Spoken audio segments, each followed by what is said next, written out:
محترم صدر محفل، معزز اساتذہ کرام، والدین اور میرے عزیز ساتھیوں، السلام علیکم ورحمۃ اللہ وبرکاتہ۔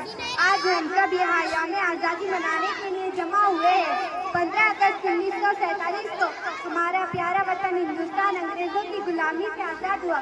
یہ دن ہمیں اپنے ان بہادر مجاہدین کی آزادی کی یاد دلاتا ہے جنہوں نے اپنی جانوں کا نذرانہ پیش کیا، جیسے مہاتما گاندھی، پنڈت جواہر لال نہرو، بھگت سنگھ اور سبھاش چندر بوس۔ ہمیں چاہیے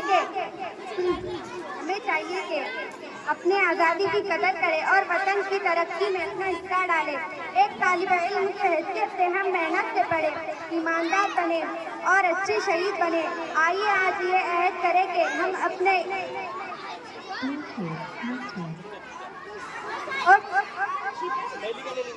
اور خوشحال اور روشن بنائیں۔ چمن کو ہم نے اپنے لہو سے سنوارا ہے، چمن کو ہم نے اپنے لہو سے سنوارا ہے، وطن کی مٹی سے ہم نے پیار نبھایا ہے، وطن کی مٹی سے ہم نے پیار نبھایا ہے۔ شکریہ۔